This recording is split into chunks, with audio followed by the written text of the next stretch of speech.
شہادت نوش کیا.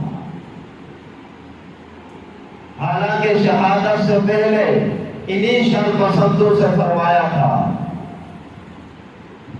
کہ اے لوگوں، کیا تمہیں معلوم نہیں ہے کہ میں نے بیر روما خرید کر دیا تھا،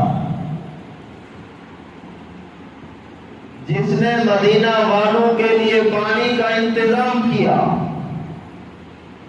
آج اسی مدینہ میں اس کے لیے پانی موجود نہیں. جب صحابہ کرام مکہ المکرمہ سے مدینہ ہجرت فرما کر تشریف لائے تو بیر روما مدینہ المنورہ سے کوئی 4-5 کلومیٹر کی مسافت پر تھا. آپ نے فرمایا کہ جو بیر روما خریدے گا، جو شخص بیر روما خرید کر دے گا، اللہ اسے جنت میں اس سے بہتر بدلہ عطا فرمائیں گے. مدینہ والوں کے لیے مشکل تھی، دقت تھی. یہودی بالغ تھا، وہ پانی بھیجا کرتا تھا. حضرت عثمان رضی اللہ تعالی عنہ نے ہزاروں درہم خرچ کر کے وہ بیر روما خریدا اور نبی کریم صلی اللہ علیہ وسلم کی خدمت میں آ کر عرض گزار ہوئے کہ یا رسول اللہ، بیر روما میں نے خرید لیا ہے، وہ کنواں آج کے بعد مسلمانوں کے لیے وقف ہے. جس کا دل کرے، جتنا دل کرے پانی پیے، بھرے گھروں کو لے آئے. جس نے مسلمانوں کے لیے پانی کا انتظام فرمایا، آج مدینہ المنورہ میں اس تک پانی نہیں پہنچنے دیا جا رہا. حضرت علی رضی اللہ تعالی عنہ نے حضرات حسنین کریمین کو پانی کا ایک مشکیزہ دیا اور فرمایا حسن اور حسین سے رضی اللہ تعالی عنہ کے کہ بیٹھو دیکھو، یہ پانی تم نے اپنے چچا تک پہنچانا ہے. لیکن ظالموں نے وہ تیر مار مار کر مشکیزے کو چھلنی کر دیا، سارا پانی راستے میں دے دیا، وہاں تک نہیں پہنچنے دیا. حضرت عثمان رضی اللہ تعالیٰ عنہ نے یہ بھی فرمایا تھا کہ لوگوں دیکھو، مجھے غزوہ تبوک میں نبی کریم صلی اللہ علیہ وسلم نے فرمایا تھا کہ ما ضر عثمان ما عمل بعد هذا اليوم، کہ عثمان آج کے بعد تو جو بھی عمل کر لے، تجھے کوئی عمل نقصان نہیں پہنچا سکتا. تیرا نیکیوں کا پلڑا اتنا بھاری ہو چکا ہے. غزوہ تبوک جسے غزوہ ذوالعسرہ کہا جاتا ہے، تنگی والا غزوہ، تنگی والا غزوہ.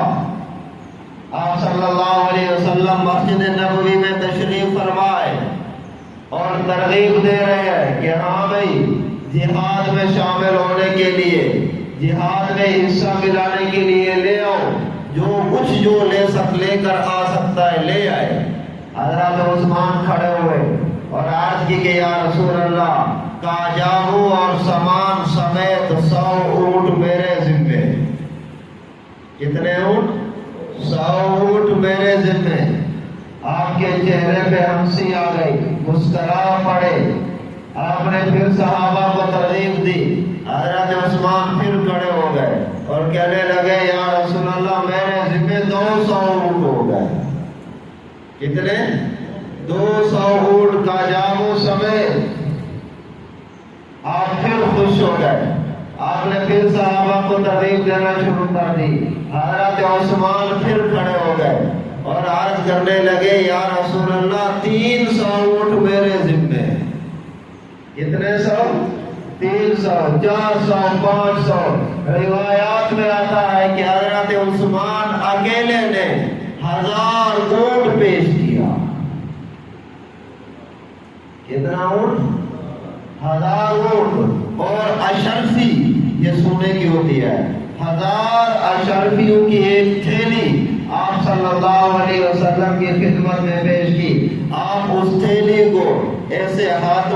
الٹ رہے ہیں اور خوش ہو کر فرما رہے ہیں کہ بادر عثمان وعامل بادر یوم، کہ عثمان آج کے بعد جو بھی گناہ کر لے، یہ نیکیوں کا پلڑا اتنا بھاری ہو چکا ہے کہ گناہ نیکی کے پلڑے کو اٹھا نہیں سکتے، لہذا آج کے بعد عثمان کا کوئی عمل عثمان کو نقصان نہیں پہنچا سکتا۔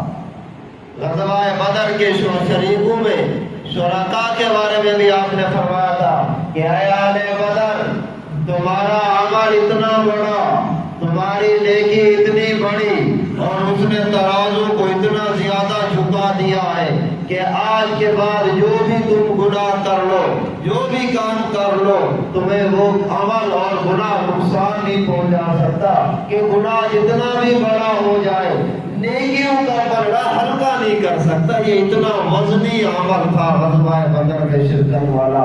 ایسے ہی غزوہ تبوک میں حضرت عثمان کے بارے میں آپ صلی اللہ علیہ وسلم نے یہ فرمایا کہ بادر عثمان ما عمل بعد اليوم، کہ آج کے بعد عثمان جو بھی کر لے، جو بھی عمل کر لے، عثمان کا نیکیوں کا پلڑا ہلکا نہیں ہو سکتا۔ کسی نہ معلوم تاریخ میں کسی نبی کی دو بیٹیاں ایک آدمی کے گھر میں جمع نہیں ہوئی۔ معلوم تاریخ میں حضرت عثمان واحد آدمی ہے، واحد، کہ نبی پاک کی دو بیٹیاں حضرت عثمان کے یکے بعد دیگرے نکاح میں آئی، اور جب دوسری کا بھی انتقال ہو گیا تو فرمایا کہ عثمان میری اور بیٹیاں ہوتی تو میں وہ بھی آپ کے نکاح میں دے دیتا، یکے بعد نہیں کرتا۔ اسی لیے حضرت عثمان کو کیا کہا جاتا ہے؟ ذل العین، دو نوروں والے۔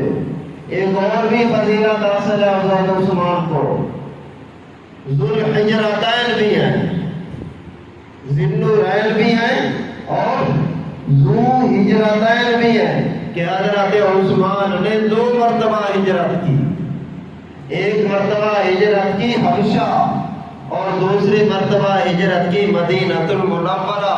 آپ نے فرمایا حضرت عثمان نے حضرت لوط علیہ السلام کی سنت پر عمل کیا، کہ حضرت لوط علیہ السلام نے اپنے گھر والوں سمیت اللہ کے راستے میں ہجرت کی تھی، حضرت عثمان رضی اللہ تعالی عنہ نے بھی گھر والوں سمیت ہجرت کی۔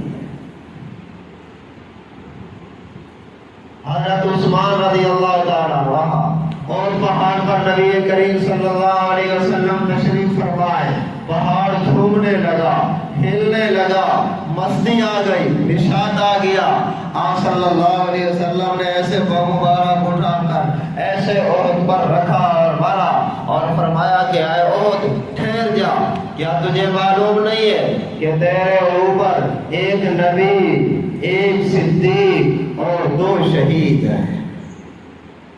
نبی حضرت محمد مصطفیٰ صلی اللہ علیہ وسلم اور صدیق اکبر رضی اللہ تعالیٰ عنہ، اور 2 شہید حضرت عمر رضی اللہ تعالیٰ عنہ اور حضرت عثمان غنی رضی اللہ تعالیٰ عنہ۔ نبی کریم صلی اللہ علیہ وسلم تشریف فرمائے لیٹے ہوئے ایسے بس ایسے جان کر رہا، حضرت صدیق اکبر تشریف لائے،